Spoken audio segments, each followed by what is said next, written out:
ओंकार स्मरण.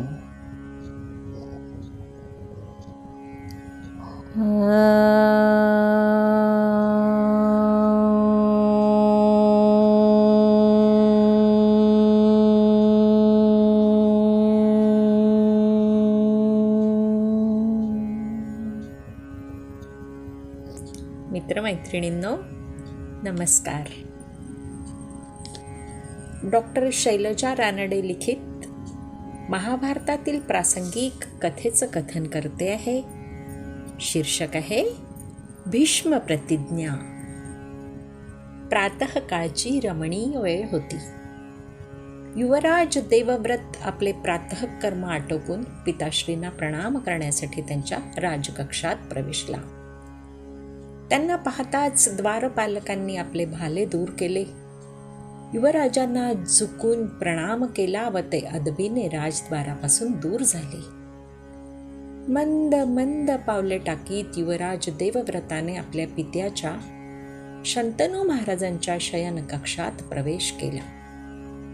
शंतनू महाराज आपल्या शयन मंचावर तक्क्याला टेकून बसले होते. त्यांची मुद्रा चिंताक्रांत दिसत होती.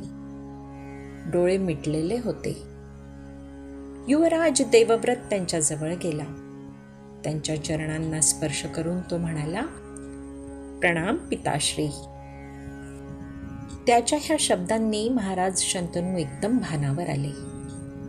त्यांनी देवव्रताकडे एक प्रेमळ कटाक्ष टाकला व त्यांनी आशीर्वाद दिला. वत्स, चिरंजीव, यशस्वी भव.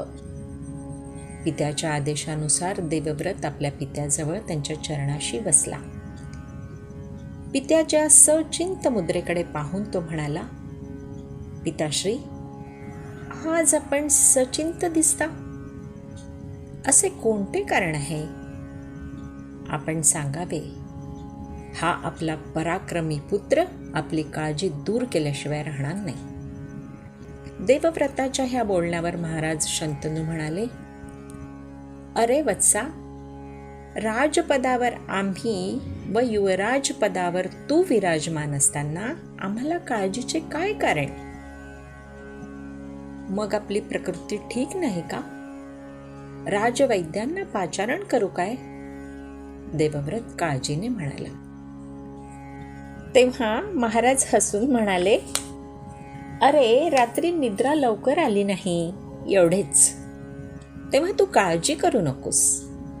आज न्यायासनाचे कामकाज तूच पहा. पित्याचा आदेश होताच देवव्रत पितृकक्षातून बाहेर पडला. परंतु त्या दिवसापासून देवव्रताच्या लक्षात एक गोष्ट आली. ती म्हणजे आपले पिताजी बेचैन असतात. राजकारभाराकडे सुद्धा ते विशेष लक्ष देत नाहीत. तेव्हा काय झाले असावे बरं? देवव्रत चिंतित झाला आणि पिताजींच्या काळजीचे कारण काय ह्याचा आज शोध घ्यायचाच असा त्याने मनाशी निश्चयच केला. दुसऱ्या दिवशी प्रातःकाळी तो नित्याप्रमाणे पिताजींना प्रणाम करण्यासाठी त्यांच्या कक्षात प्रवेशला. महाराज शंतनू गवाक्षाशी उभे होते. देवव्रत त्यांच्या पाठीमागे येऊन उभा राहिला तरी महाराजांना भान नव्हते. देवव्रताने हळूच हाक मारली, पिताश्री. त्या शब्दांनी शंतनू महाराज दचकले. त्यांनी मागे वळून देवव्रताकडे दृष्टी टाकली आणि प्रणामासाठी खाली झुकलेल्या देवव्रताला दोन्ही हातांनी वर उचलून ते मंद स्वरात म्हणाले, वत्स, चिरंजीव, यशस्वी भव. देवव्रताने आपल्या पित्याच्या चेहऱ्याकडे दृष्टी टाकली. जागरणामुळे डोळे तांबूस झाले होते.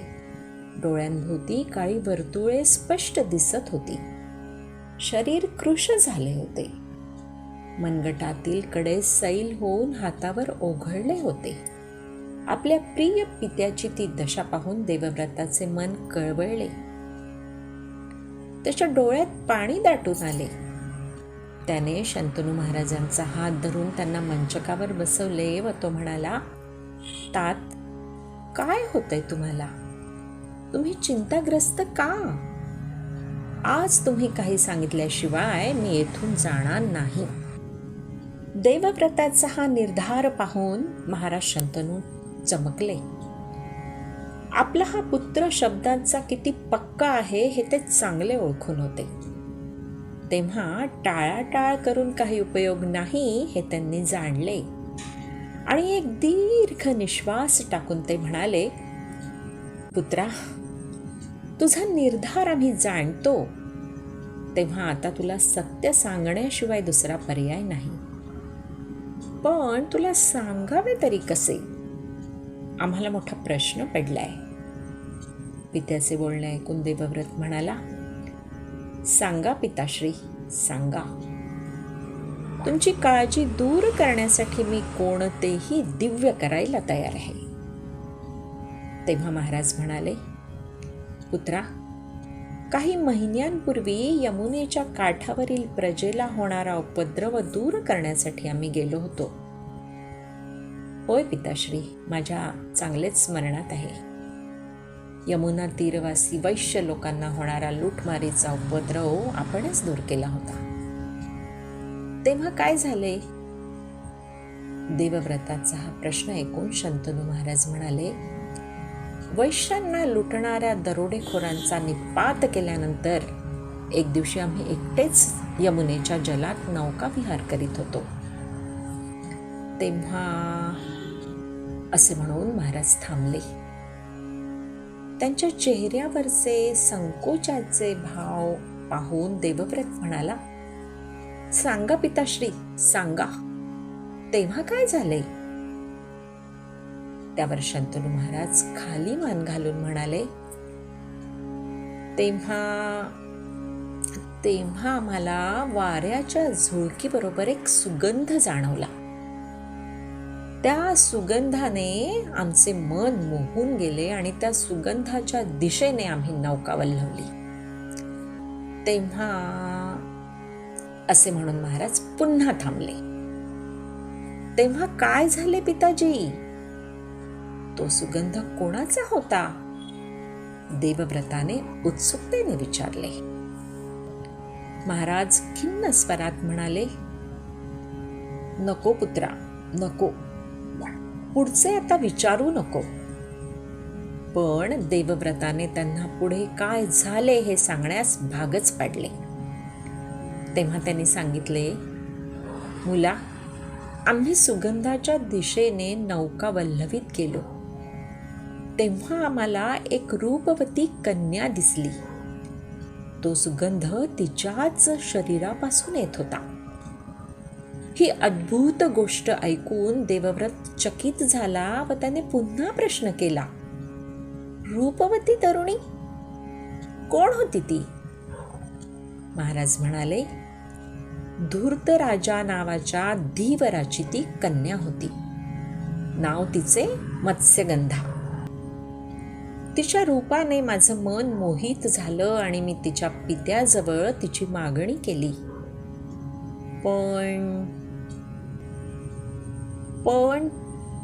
पण काय झाले पिताश्री? देवव्रताने विचारले.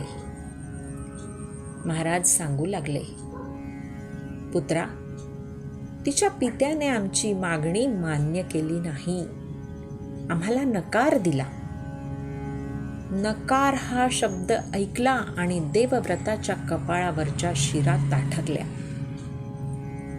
काय नकार दिला? कुरुवंशभूषण हस्तिनापूर सम्राट महाराज शंतनूच्या विनंतीचा अव्हेर, त्यांचा उपमर्द. नकार देण्याचे कारण काय? सांगा महाराज, सांगा. तुमचा आदेश असेल तर आम्ही त्या कन्येचे अपहरण करून आणू.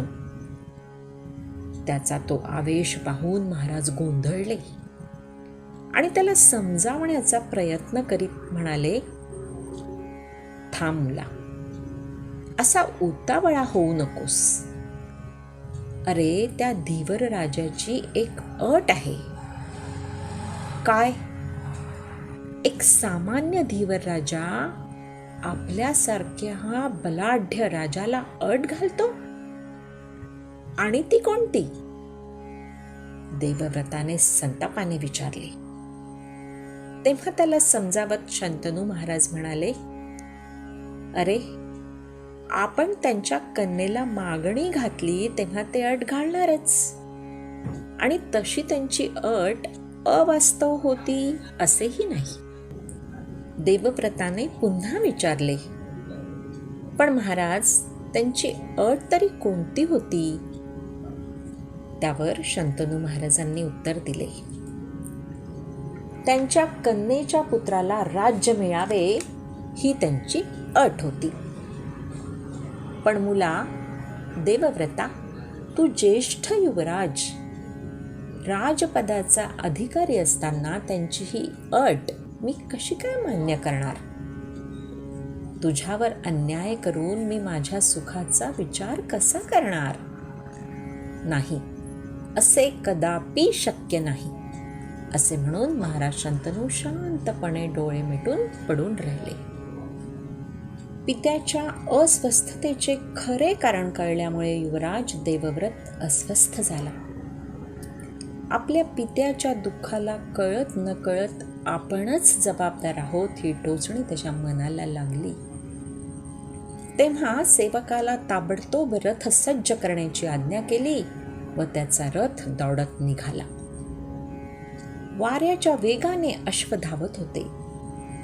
पाहता पाहता तो यमुनेच्या तीरावरील धीवर राजा वस्तीवर पोहोचला. हस्तिनापूरचा युवराज आपल्याकडे आला आहे असे कळताच धीवर राजा धूर्त राजा मनात घाबरला.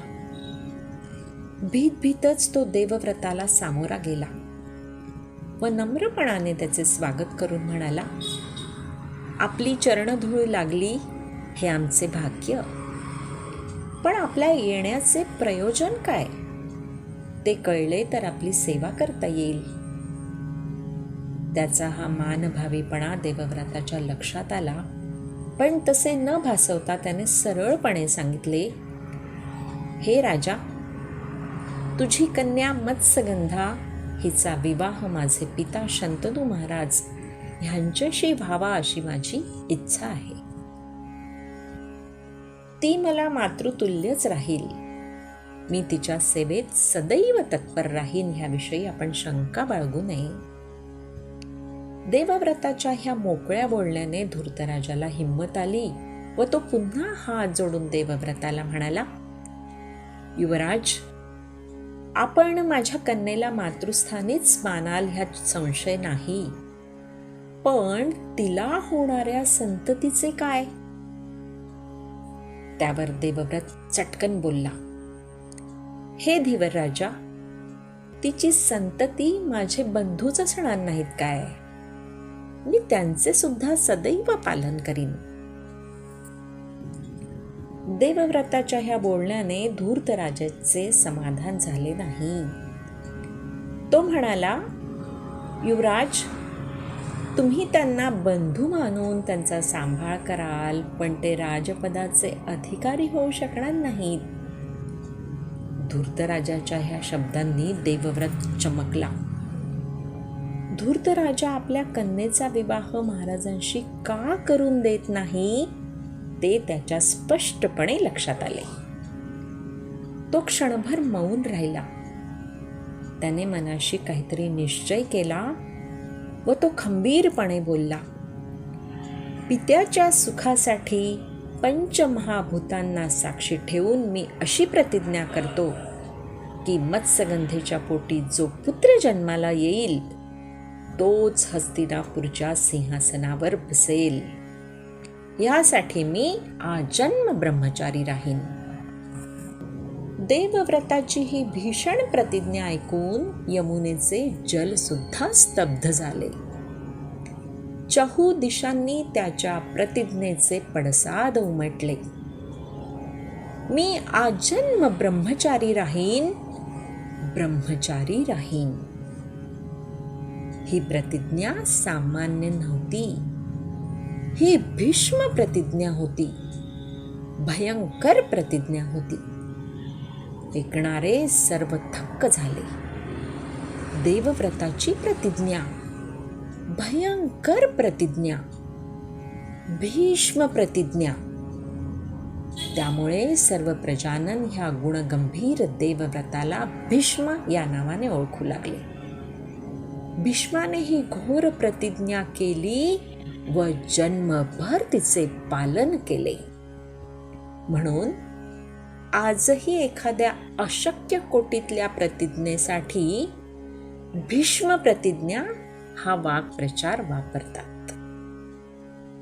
धन्यवाद मित्रमैत्रिणींनो.